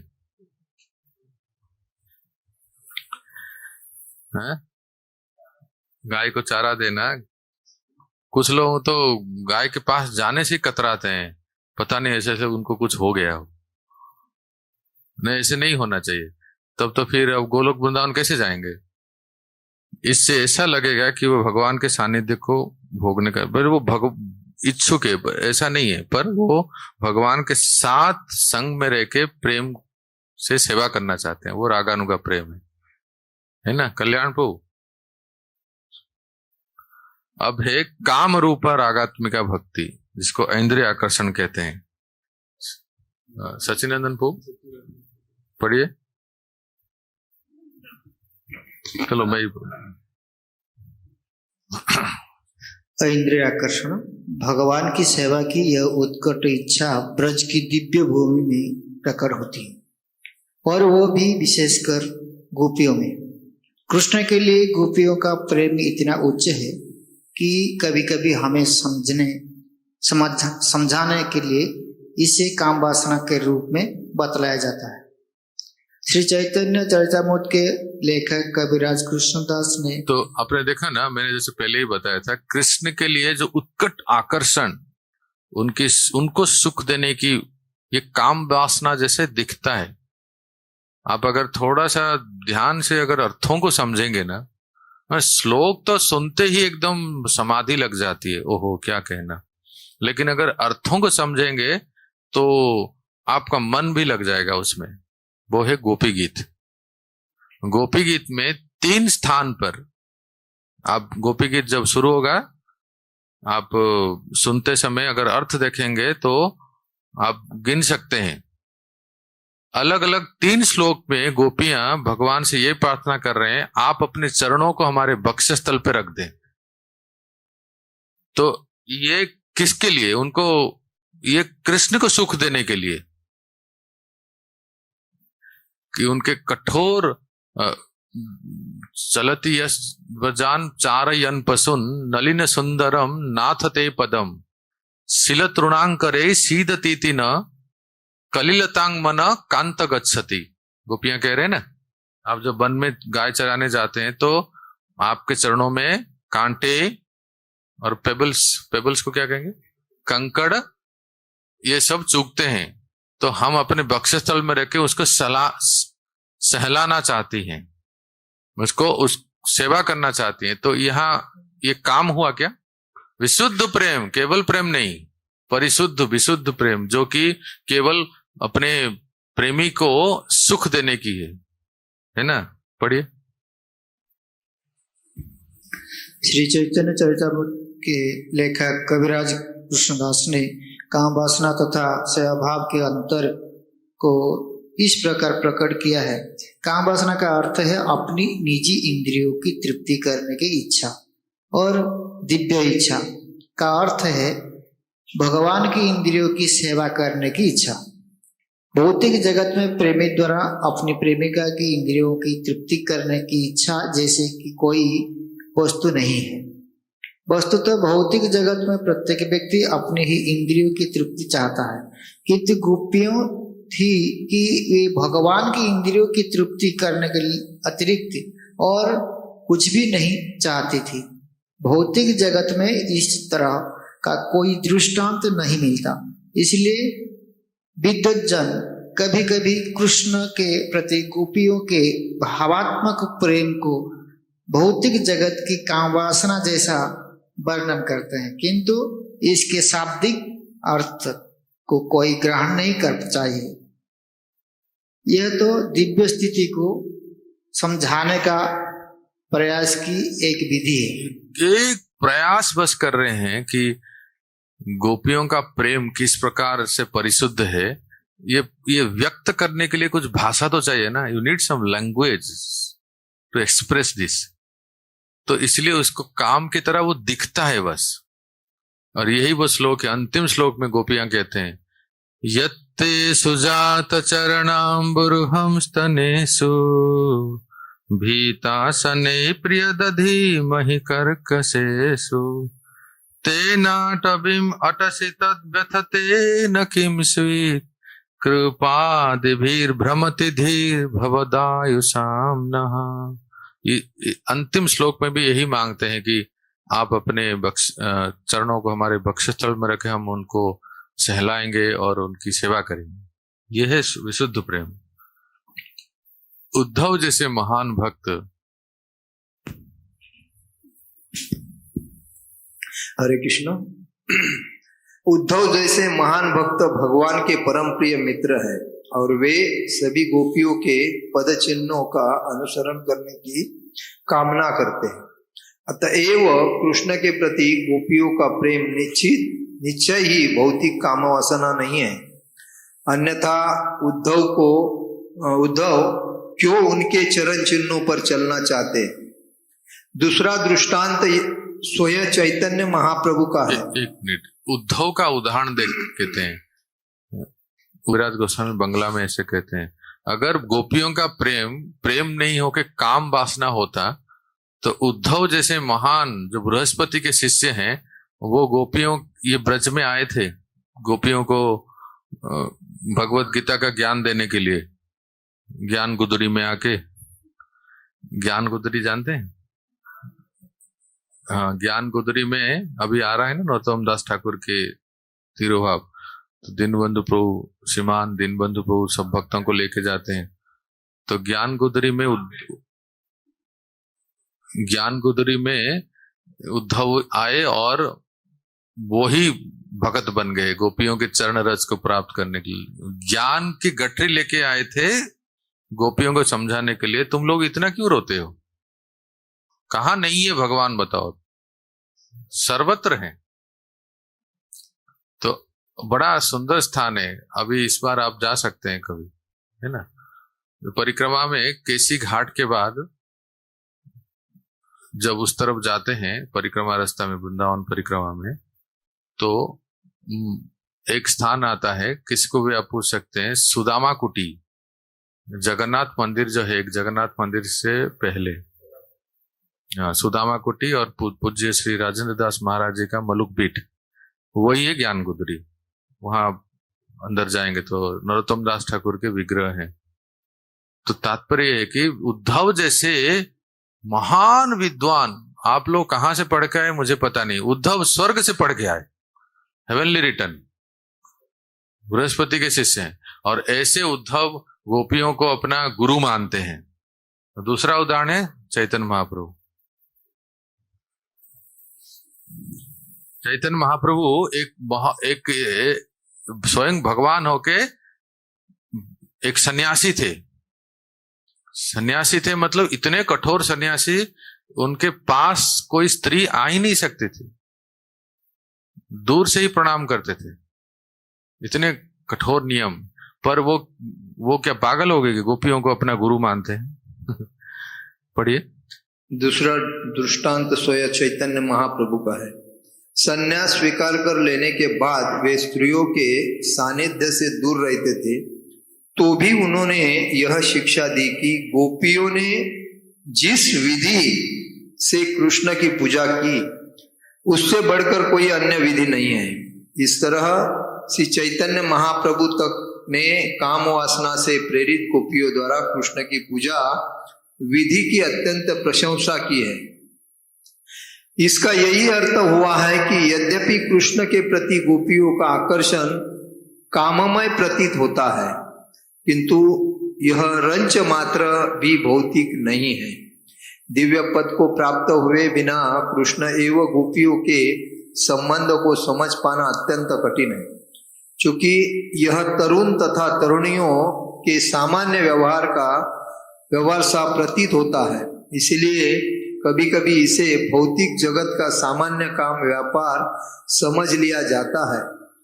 दुर्भाग्यवश जो लोग कृष्ण तथा गोपियों के प्रेम व्यापार की दिव्य प्रकृति को नहीं समझ पाते हैं, वे कृष्ण गोपी प्रेम व्यापार को संसारी व्यापार मान बैठते हैं।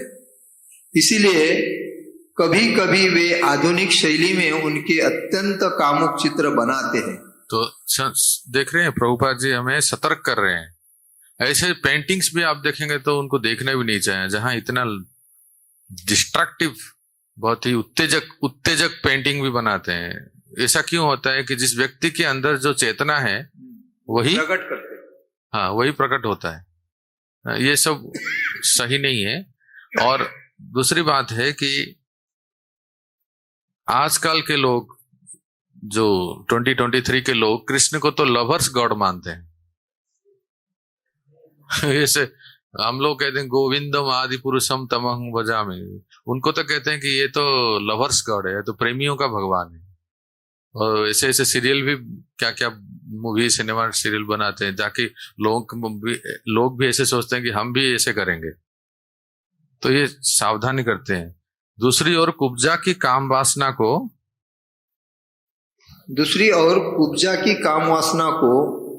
विद्वज्जन प्राय काम वासना कहकर वर्णन करते हैं। कुब्जा कुबड़ी थी और कृष्ण के प्रेम में भावविहल रहती थी, किंतु कृष्ण के लिए उसकी आकांक्षा प्राय संसारी थी। अतएव उसके प्रेम की तुलना गोपियों के प्रेम से नहीं की जा सकती। कृष्ण के प्रति उसकी रति काम प्राय अर्थात कृष्ण के प्रति गोपियों के प्रेम जैसी कही जाती है। तो कुब्जा की प्रेम को, इसको अंडरलाइन करें, कुब्जा की प्रेम को क्या कहते हैं? काम प्राय। या आप कहेंगे प्रेमाभास आभास। काम प्राय वो है कुब्जा, पर वास्तविक जो प्रेम है वो गोपियों में है, क्योंकि वो तत्सुख सुखत्व में केवल प्रेमी को सुख देने के लिए। तो अभी देखिए, किसी भी रस में कोई भी साधक हो सकता है, विशेष करके महाप्रभु के संप्रदाय में जो आए हैं, राइट? कौन कौन आए महाप्रभु के संप्रदाय में? सब लोग आए हैं। आप सब लोग, कोई उठा नहीं रहे हाथ, मुझे कोई सोच रहे होंगे हम कौन से संप्रदाय में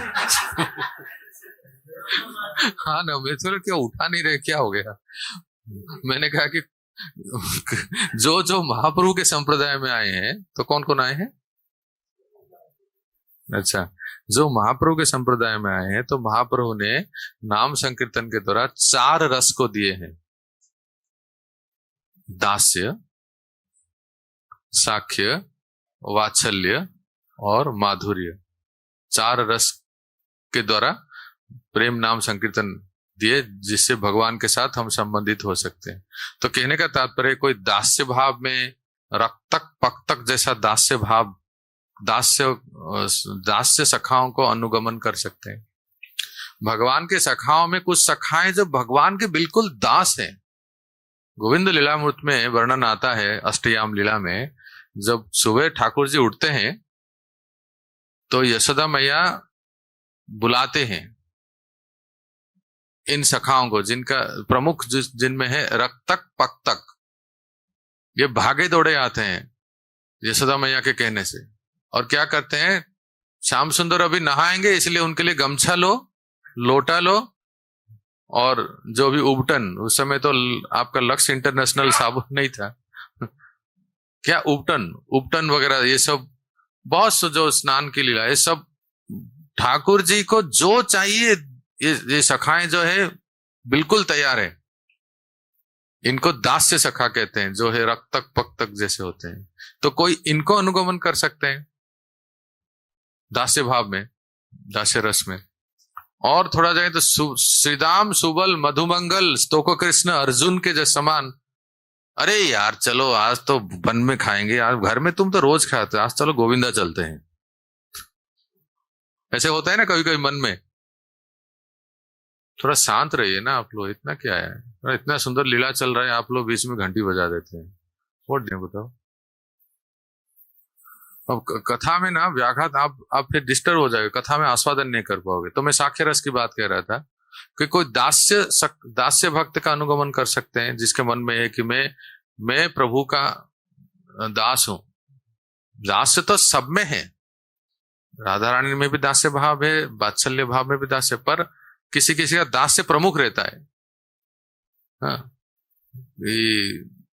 कैसे वो पद है यहाँ, बहुत सुंदर कहते हैं, मुझे दास बना कर रख लेना भगवान तुम्हारे चरणों में।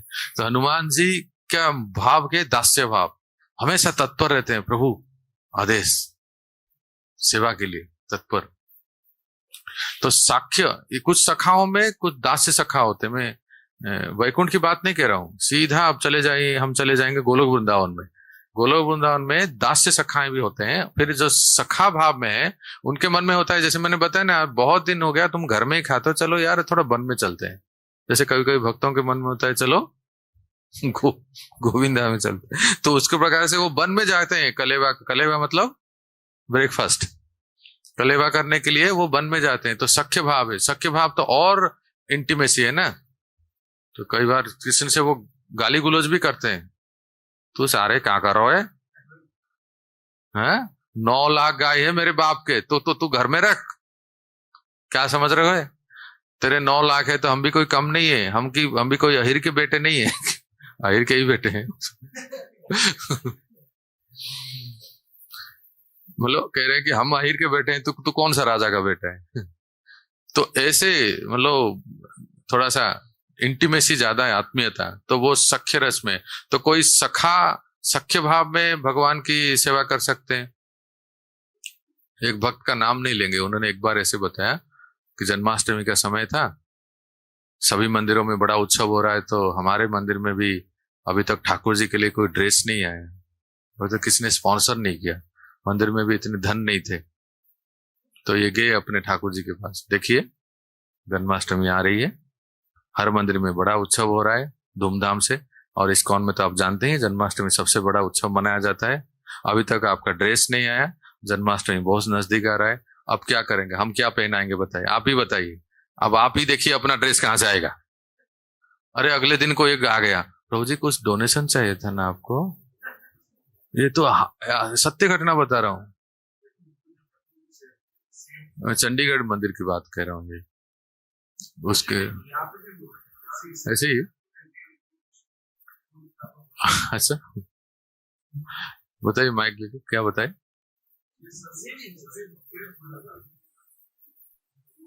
लगभग सभी थे ना उस दिन क्लास में, तो जो डीटी वर्शिप के था प्रभु जी का एक, हाँ ऑरेंज वाले जो है ना, टाइफाइड हो गया अभी, सुमिरन प्रभु का एक प्रश्न था कि कोई चमत्कार हुए क्या हमारे मंदिर में, भाई बताइए। तो बहुत डर रहे थे, हम ही लोगों ने पूछ लिया। तो पहले मुकुंदा प्रभु जी इसमें डरने का क्या बात है बोले। फिर उसके बाद में बताना चालू किए, तो कुछ फूलों की भी लीला बताए कि जैसे फूल अर्पण करे तो सीधा एक ठाकुर जी के कमल चरणों में गया, एक बलराम जी के कमल चरणों में गया, एकदम एग्जैक्ट सेंटर। अच्छा। और फिर दूसरा 2-3 लीला के बाद ये भी वर्णन किया कि ड्रेसिंग के लिए नहीं था, है ना, तो भाई ऐसे ही कुछ इशू हो रहा था। 1980s का बात है ना, उस समय पे 19 कौन सा 1993, उस समय इतने धन भी नहीं थे पर्याप्त। तो अगले दिन कोई माता जी आए, सेम वो स्पॉन्सर करके चले गए, वो शायद अमेरिका से थे, एग्जैक्ट अमाउंट का। ये चमत्कार था, एग्जैक्ट अमाउंट जो ड्रेस के लिए जितना चाहिए उतना है। और ज्वेलरी का भी, क्या ज्वेलरी बोलिए। ज्वेलरी भी बता रहे थे प्रभु जी की ज्वेलरी मतलब राधा रानी के लिए नहीं था ज्वेलरी, तो कोई माता जी आई और रिजेक्ट हुए, मतलब जिस दिन उनका उत्सव था उसके एक दिन पहले ही उन्होंने ज्वेलरी, उन्होंने जितना चाहिए उतना टोटल मतलब पूरा सब कुछ मतलब उन्होंने दे के गया। तो बहुत। और मुकुंद दत्ता प्रभु जी बोले कि सपने में दाऊ जी आए थे, केक बहुत अच्छा बनाया करके, तो अगले दिन वो पूरे मतलब इसको केक बांटे थे, फिर शायद स्टाफ को, बीटी वाला स्पेशल। ये सपनों में हुआ, ये स्वप्न में दाऊ जी आए थे। हाँ। और बीच में से गायब हो गए थे, फ्रिज में से गायब हो गया था। अच्छा, फ्रिज में से? हाँ, केक ऐसे कुछ तो भी था। अच्छा। तो फिर भाई अब सामने से ऑर्डर आया है बलराम जी का, तो अगले दिन पूरा और बड़ा वाला बना है, और वो फिर और सभी भक्तों को भी खिलाया फिर, और ये सत्य बात है। इसलिए तो जो विग्रह के साथ 24 घंटा ऐसे नित्य सेवा करते हैं ना, उनको बहुत अनुभव है। आप कभी मायापुर के पुजारियों को पूछेंगे तो बहुत बहुत अनुभव है। राधा माधव मायापुर में क्या लीलाएं करते हैं, अष्टसखी। इसी तरह से वृंदावन में यहाँ मुकुंद दत्त तो बता सकते हैं ना, वो तो मुख्य पुजारी है। तो मैं कह रहा हूँ कि उस मंदिर में उन्होंने जाकर साफ साफ भगवान के सामने बोल दी। मुझे सुन के बड़ा अच्छा लगा कि इसको कहते हैं कितना सख्य भाव है कि वो उस स्तर पे है तब तो बोल पाए कि जन्माष्टमी को कोई ड्रेस नहीं, इस बार कोई स्पॉन्सर नहीं है, कैसे करेंगे उत्सव। तो एकदम एक दिन के बाद ही कोई आ गए और अपने से ही बोलने लगे कि कुछ चाहिए तो बताइए। तो उन्होंने कहा कि अरे हमें तो चाहिए था जन्माष्टमी का ड्रेस, अभी तक स्पॉन्सर नहीं हुआ। तो इस साधक शरीर में भी देख सकते हैं ठाकुर जी के। तो ये जो है ना, कुछ सखाओं का अनुगमन करते हैं तो सख्य भाव, और तो वात्सल्य भाव तो आप जानते ही हैं, सब लोग लड्डू गोपाल लेके घूमते ही रहते हैं। सब जो भी आते हैं अपनी टोकरी में ले आते हैं, और वात्सल्य भाव में जो है अपने ठाकुर जी को लड्डू गोपाल के रूप में पूजा करते हैं। और तो किनको, कौन से रागात्मिका पार्षदों को वो फॉलो करते हैं, विशेष करके ब्रज में नंद, यशोदा, उपनंद बाबा इत्यादि, जो उनके और भी भाई, ताऊ, कृष्ण श्याम सुंदर के ताऊ, ताई कहते हैं, ये सब जो है उनको वो उनके अनुसरण करके रागानुगा भक्ति करते हैं। तो वात्सल्य भाव, और सर्वोपरि है मधुर्य भाव। मधुर्य भाव में विशेष करके हमारे महाप्रभु के संप्रदाय में जितने भी आचार्य हुए हैं वह सब एक ही मनोभाव है, एक ही मूड है। राधा दास्यम, कि श्रीमती राधा रानी के अनुगत्य में ही कृष्ण की सेवा करना है, अलग से नहीं। अगर आ भी जाए ना, सामने प्रकट भी हो जाए, तब भी देखना नहीं है जब तक श्री जी नहीं आते हैं। ऐसे एक बहुत प्रसिद्ध कथा है कि एक संत थे सूरदास। सूरदास मतलब एक तो सूरदास है जो गोवर्धन में चंद्र सरोवर के पास है, और एक संत थे जो जो जो जन्म से अंध थे, उनके आंखें नहीं थे, सूर। तो बरसाने में वो भजन करते थे, ऐसे वो भगवान का नाम लेते थे। तो इतने भजन करते करते करते वो इतने सिद्ध हो गए भजन में, लीलाओं का उनको दर्शन होता था। तो आंखों से तो कुछ दिखता नहीं था, अभी चर्म चक्षु से हमें क्या दिखेगा, वास्तविक दृष्टि तो उनमें है ना। तो ऐसे भजन में तल्लीन होके एक बार वो ऐसे थोड़ा सा निद्रा जैसा, मूर्छित जैसा हो गए, आंख लग गई। तो देख रहे हैं कि मेरे सामने कोई प्रकट हो गए जिससे दिव्य ज्योति प्रकट हो रही है। वो लगा कि हजारों सूर्य एक साथ प्रकट हो गए हैं।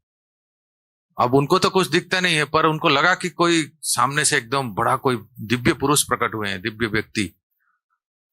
तो इन्होंने फिर, और दिखता नहीं कुछ, दृष्टि तो है ही नहीं, और उन्हें उठे प्रणाम किए। तो उनके शरीर से सौगंध, सौरभ है ना, वो आ रहा था, प्रकट हो रहा था। तो उस सौरभ, सौरभ समझते हैं ना, सौगंध, उस सुगंध और सौरभ से ये बिल्कुल जान गए कि ये हमारे ठाकुर जी हैं। और सही में श्याम सुंदर प्रकट हो गए थे। और देखिए, अगर किसी के सामने भगवान प्रकट होगा और उसको चाहिए ही क्या, जीवन का लक्ष्य तो यही है ना, पर इनको अच्छा नहीं लगा। इन्होंने कहा आप अकेले आए? ऐसे बाप रे, इनको दिखता नहीं है। बोले आप अकेले आए? अकेले आए? तो श्री कृष्ण बोले कि, श्याम सुंदर बोले देखो, तुम्हारी भक्ति से मैं प्रसन्न होकर मैं प्रकट हो गया हूं, और तुम कहते हो अकेले आए। नहीं, हम आपको ऐसे स्वीकार नहीं करेंगे जब तक श्री जी नहीं आएंगे। जब ठाकुरानी, जब हमारे किशोरी जी साथ में आएंगे, तब हम आपको मानेंगे और आपको स्तुति करेंगे।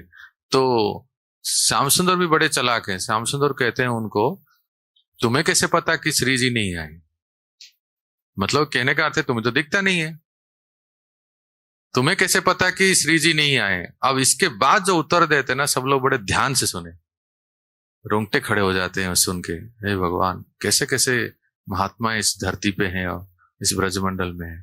वो साधु ने कहा, जो जन्म से अंध है, जो सूर है, उसने कहा, जानते हैं, मुझे पता है कि आप अकेले आए हैं। अगर श्री जी आई होती ना, अब तक मेरी दृष्टि आ जाती। अभी तक मेरी दृष्टि नहीं आई है, इसका अर्थ है कि आप अकेले आए हैं। श्री जी तो सहन ही नहीं कर पाती, श्रीमती राधा रानी सहन ही नहीं कर पाती कि मेरे भक्त का दृष्टि नहीं है, मैं कैसे उनके सामने प्रकट हूं। और जैसे ही उन्होंने कहा और साक्षात श्री जी प्रकट हो गए, उनकी दृष्टि आ गई। बोल श्रीमती राधा रानी की। ये ठाकुर जी से भी महान दयालु, महान कृपालु है श्री जी। किसी ने वृंदावन धाम की बस शरण ले ली है, भले अपने जितने से हो, जितना हो सके भगवान का भजन भक्ति कर रहे हैं, थोड़ा सा बस किसी के अपराध नहीं करेंगे ना। जो लोग इस ब्रजभूमि वृंदावन में रह के भगवान की भक्ति करते हैं, ये बस समझ लीजिए कि अंतिम जीवन है, ये पार्षद शरीर प्राप्त होंगे। बस इनके श्री जी के चरणों को पकड़ना है और उनके अनुगत्य में रह के, श्रीमती राधा रानी के अनुगत्य में रह के ही श्री कृष्ण की सेवा पूजा भक्ति करें। देख रहे ना, ये उदाहरण मैं आपको दे रहा हूं। साक्षात भगवान भी सामने प्रकट हो जाए तो भक्त कहता है कि नहीं, हम नहीं मानते हैं आपको जब तक आप श्री जी नहीं आते किशोरी जी के साथ। इसलिए हमारे यहाँ श्री राधे श्याम, ये कुछ होगा 50-60 साल पुराने। हाँ, ऐसे ऐसे घटनाएं होते रहते हैं, पर हमें नहीं पता चलता है। जब कभी हम किसी ब्रज के निकुंज में रहने वाले भजननिष्ठ संत से मिलते हैं ना, तब वो कभी कभी बताते हैं कि ऐसे ऐसे अनुभव होते हैं। कभी कभी जा सकते हैं। अब देखिए, आपने देखा कि महाप्रभु ने हमें दिया है 4 रस, दास्य, साक्ष्य, वात्सल्य और माधुर्य। पर इनको अनुगमन कैसे करेंगे? रागानुगा भक्ति कौन कर सकता है? अच्छा प्रश्न है, अच्छा प्रश्न है, अच्छा प्रश्न है। हमें भी लोभ होता है ना, हम भी करें रागानुगा भक्ति, ब्रज के परिकरों के पदचिन्हों पे चल, ताकि हम कृष्ण को प्राप्त कर सकें, राधे श्याम को। तो कौन कर सकता है? इसको सुनने के लिए आप ठीक इसी समय कल इसी हॉल में आइए, आपके लिए स्वागत है। हरि बोल। श्री भक्ति रसामु सिंधु की, श्रील प्रभुपाद की।